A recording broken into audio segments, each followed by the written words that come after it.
नमस्कार मेरे प्रिय भक्तों, हर हर महादेव, ओम नमः शिवाय। आइए सुनते हैं सावन मास महात्म्य कथा अध्याय 8। अगर आप लोग चैनल पर नए हैं तो चैनल को सब्सक्राइब करके एक लाइक जरूर कर देना। आइए सुनते हैं महात्म्य कथा।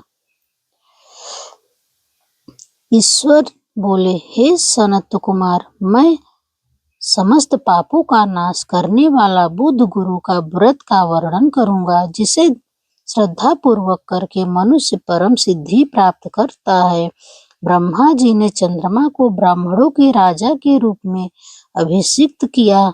किसी समय उसने रूप तथा यौवन से संपन्न तारा नामक गुरु पत्नी को देखा। उसके रूप संपदा से मोहित होकर वह काम के वशीभूत हो गया और उसे अपने घर में रख लिया।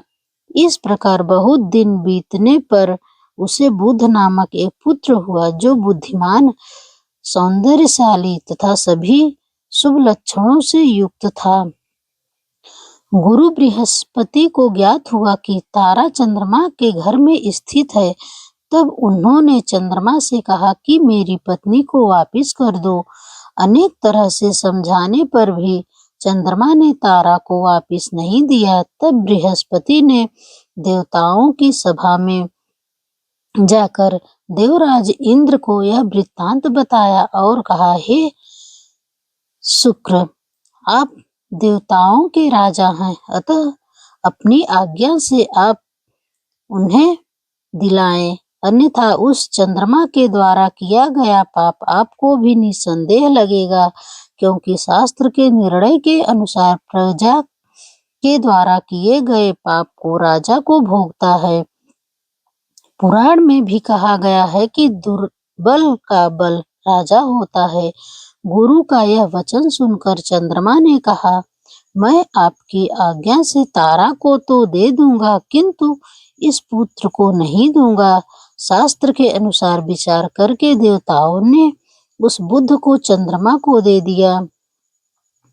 इसके बाद गुरु को उदास देखकर देवताओं ने उन दोनों को वर प्रदान किया, हे चंद्र, अब तुम घर जाओ। यह तुम्हारा भी पुत्र है और बृहस्पति का भी है। यह तुम्हारा पुत्र ग्रहों में प्रतिष्ठित होगा। हे सुराचार्य, आप यह दूसरा भी शुभ वर ग्रहण कीजिए कि जो बुद्धिमान व्यक्ति आप दोनों बुद्ध गुरु का व्रत मिलकर करेगा, उसकी संपूर्ण सिद्धि होगी। यह सत्य है, इसमें संदेह नहीं। शंकर जी के लिए अत्यंत प्रिय इस सावन मास के आने पर जो लोग बुधवार तथा बृहस्पति को पूजन व्रत करेंगे, उसे सिद्धि प्राप्त होगी। इस व्रत में दही तथा भात का नैवेद्य व्रत सिद्धि में मूल हेतु है। स्थान भेद से आप दोनों की मूर्ति लिखकर पूजन करने से भिन्न भिन्न फल प्राप्त होते हैं। यदि कोई हिंडोले के ऊपर स्थान पर आप दोनों की मूर्ति रखकर पूजन करे तो वह स्वर्ण संपन्न होगा तथा दीर्घायु पुत्र प्राप्त करेगा। यदि मनुष्य कोषागार में मूर्ति रखकर पूजन करता है तो उसके कोष बढ़ते हैं और वे कभी क्षय को प्राप्त नहीं होते।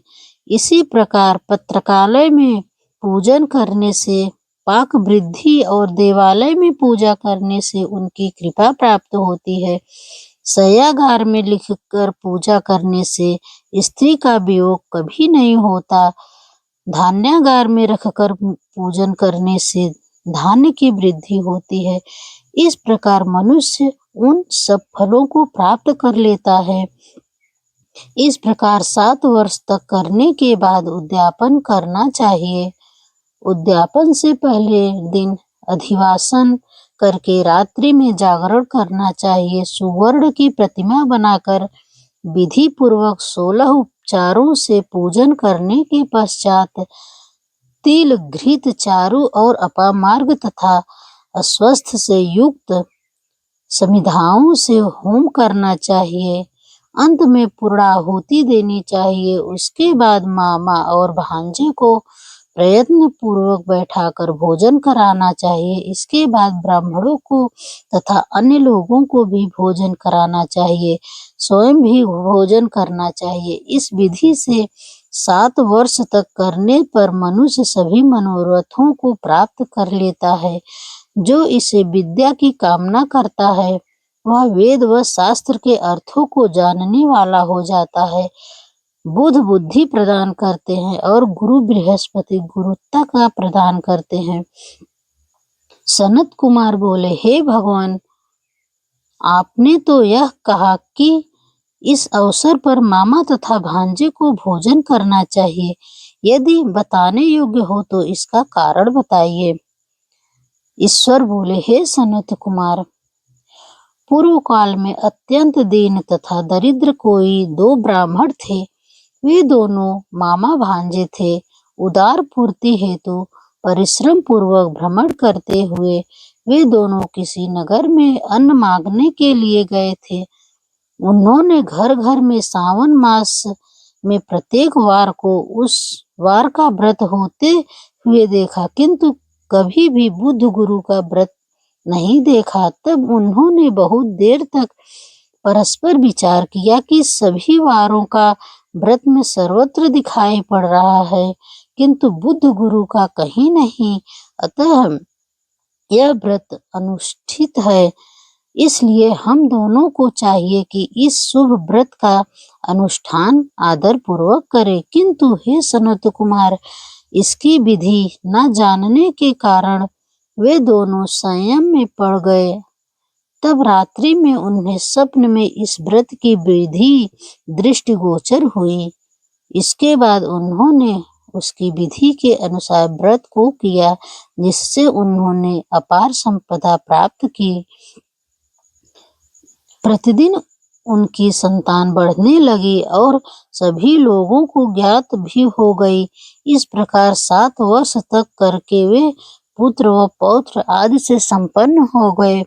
उसके बाद उनके ऊपर प्रसन्न होकर बुद्ध व गुरु प्रकट हुए और उन्होंने उन दोनों को यह वर दिया कि आप दोनों में से दोनों के निमित्त इस व्रत को प्रवर्तित किया है। अतः आज से कोई भी इस शुभ व्रत को करे तो व्रत की समाप्ति पर मामा तथा भांजे को प्रयत्न पूर्वक भोजन कराना चाहिए। इस व्रत के अभाव से उसे सभी कामनाओं की परम सिद्धि हो जाती है और अंत में चंद्र सूर्य पर्यंत उसका हमारे लोक में वास होता है। इसी प्रकार श्री स्कंद पुराण के अंतर्गत सनत कुमार संवाद का सावन मास महात्म्य बुद्ध गुरु कथन नामक 8वां अध्याय पूरा हुआ। अगर आपको ये वीडियो अच्छी लगी तो कमेंट में हर हर महादेव जरूर लिखना।